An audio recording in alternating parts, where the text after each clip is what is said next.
அவருக்கு எங்க கட்சிக்கு என்ன சம்பந்தம்? அது எங்க கட்சி எடுக்கிற முடியும், அவர் கட்சி எடுக்கிற முடியும் இல்லை. இன்றைக்கு ஈரோடு திராவிட முன்னேற்ற கழகம் ஆட்சிக்கு வந்த பிறகு, விடியா திமுக ஆட்சி ஏற்பட்ட பிறகு, திராவிட மாடல் ஆட்சி ஏற்பட்ட பிறகு ஈரோடு கிழக்கு சட்டமன்ற இடைத்தேர்தல். அந்த இடைத்தேர்தல் என்னென்ன நடந்தது? ஏதாவது ஊடகங்கள் பேசுறீங்களா, சொல்றீங்களா? என்னை இந்த கேள்வி கேட்கறீங்க. இதை நீங்க போடுங்க.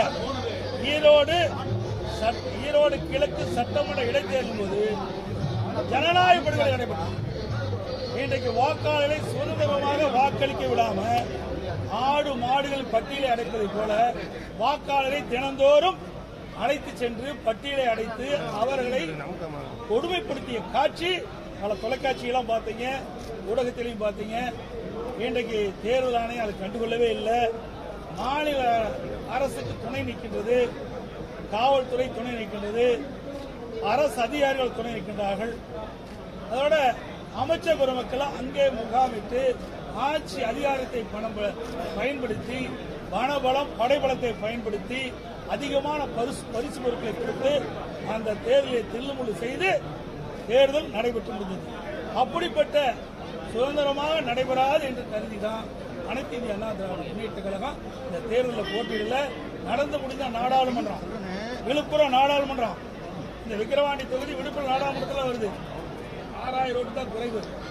இப்பவே என்ன ஓட்டு வருதுன்னு தெரியும். மறுபடியும் போட்டிடுவாங்க, போட்டிட்டா விடவே போறாங்க. இன்னைக்கு எல்லா ஆட்சி அதிகார பலத்தையும் பயன்படுத்துவாங்க, பணத்தை வாரி இறைப்பாங்க, அதோட பரிசு பொருள் அள்ளி கொடுப்பாங்க. எல்லா அமைச்சர்களும் பூத் வாரியா பிரிச்சு இன்னைக்கு பணமழை பொழியும். ஜனநாயக படுகொலை நடைபெறும். சுதந்திரமா மக்கள் வாக்களிக்க முடியாது. ஆகவேதான் அனைத்து இந்திய அண்ணா திராவிட முன்னேற்ற கழகம் இந்த தேர்தலிலே புறக்கணிக்கப்பட்டது. வேற ஒன்றும் இல்லை. படுகொலை எதிர்த்து போராட வேண்டிய எப்படி உற்சாகம் இருப்பாங்க? ரைட்டு, இத்தனையும் கேட்கறீங்களே. ஈரோடு கிழக்கில் என்ன சொல்லுங்க. எதையாவது இந்த ஊடக நண்பர்கள்லாம் பத்திரிகை நண்பர்கள்லாம் அந்த பட்டியல் அடைச்சதை எடுத்து போட்டீங்களா? ஒருத்தரோட போடல. ஒரு சில தொலைக்காட்சி தான் நடுவையோடு நடந்தது. பெரும்பாலான தொலைக்காட்சிகள் இந்த விடியா திமுக ஆட்சிக்கு இந்த முதலமைச்சருடைய கட்டுப்பாட்டில் இருக்குது. 36 இடத்துல இந்த ஈரோடு கிழக்கு சட்டமன்ற இடைத்தேர்தலை கொட்டை அமைச்சு அப்படி கூட்டணி வேட்பாளருக்கு ஆதரவா இந்த விடியா திமுக அமைச்சர்களும் இந்த அவருடைய கட்சி சேர்ந்தவர்களும் பாடுபட்டாங்களா இல்லையா? சவால் உண்டு. இனியும் இந்த கொட்டைகளை அடைச்சு வச்சிருந்தா நானே நேரில் வந்து அங்க வாக்கு சேர்க்கணும். உடனே என்ன பண்ணாங்க? அந்த வாக்காளர்லாம் அழைச்சிட்டு பஸ்ல ஏற்றி ஊரூரா போய் சுற்றுலா கொண்டு போனாங்க. இப்படி நடக்கின்ற பொழுது அங்க எப்படி சுதந்திரமா தேர்தல் நடக்கும்?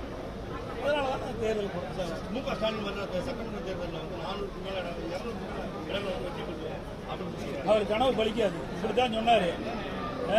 நீங்க 2019 நாடாளுமன்ற தேர்தல் நடைபெற்றிருக்கீங்க. அப்போ 38 இடங்கள் ஜெயிச்சாங்க. இதே மாதிரி 200 இடத்துல வரும்னு சொன்னாங்க. பிறகு என்னாச்சு? அண்ணா திமுக 75 இடத்துல ஜெயிச்சுது. இப்ப கூட 2019 நாடாளுமன்ற தேர்தல் நடக்கின்ற பொழுது 234 சட்டமன்றத்தில் 39 நாடாளுமன்றத்தில் இருக்கிற சட்டமன்ற தொகுதியில் 2 தான் ஜெயிச்சது. அரியலூர் ஜெயகண்டம். இப்போ அண்ணா திமுக 8 சட்டமன்ற உறுப்பினர்கள் சட்டமன்ற பேரவை சட்டமன்ற தொகுதியில் ஜெயிச்சிருக்கிறோம். 2 கூட்டணி ஜெயிச்சிருக்கோம். 10 இடத்துல நாங்கள் ஜெயிச்சிருக்கிறோம். 2 அமைச்சர் தொகுதியிலே ஜெயிச்சிருக்கிறோம். அப்படின்னா எப்படி இருக்குன்னு பாருங்க. அடுத்த தேர்தலில் திருக்கோயிலூர் பொன்முடி அமைச்சராக இருக்கிறார். அந்த தொகுதியில் சட்டமன்ற விழுப்புரம் நாடாளுமன்ற தொகுதியில் திருக்கோயில் வருது. அதுல அண்ணா திமுக அதிகமான இடத்தை வாங்கியிருக்கு. அதே மாதிரி இங்க விருதுநகர்ல இன்னைக்கு அருப்புக்கோட்டையில அங்கேயும் சட்டமன்ற தொகுதியில் என்னுடைய கூட்டணி அதிக இடங்களை பெற்று அதிக வாக்குகளை பெற்றுட்டார். ஆக சட்டமன்ற தேர்தல் வேறு, நாடாளுமன்ற தேர்தல் மக்கள் பிரிச்சு பார்த்தா ஓட்டு போறாங்க.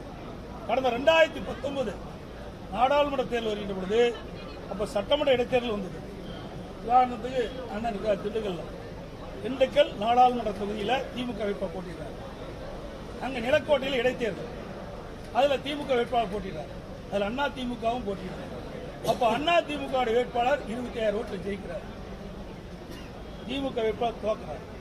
நாடாளுமன்ற வேட்பாளர் அதிக வாக்குகளை பெறார்.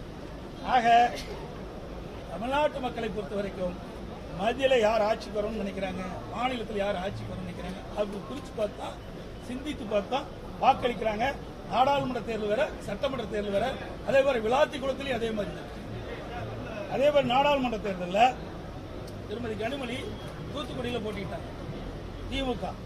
அங்க விளாத்திக்குள சட்டமன்ற வேட்பாளர் திமுக போட்டிட்டாங்க. அங்க திமுக வேட்பாளர் தோல்வி விட்டாங்க. அங்கேயே நாடாளுமன்றத்துக்கு போட்டியிட்ட திருமதி கனிமொழி அவர்கள் கூடுதலான வாக்குகளை பெற்றார். இதுதான் தமிழ்நாட்டுடைய நிலை.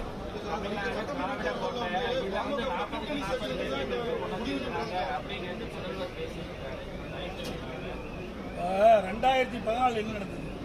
எத்தனை இடம் கிடைச்சது திமுக? 2014ஆம் ஆண்டு நாடாளுமன்ற தேர்தலில் எத்தனை இடங்களை திமுக வெற்றி பெற்றது? 9 இடத்துல 3வது இடம் வந்தது. 2 இடத்துல டெபாசிட் போச்சு, தருமபுரியும் கன்னியாகுமரியும். ஏன் அவரெல்லாம் மீண்டும் ஆட்சிக்கு வரல, மீண்டும் ஜெயிக்கல? 91 2 எம்எல்ஏ தான் ஜெயிச்சாங்க.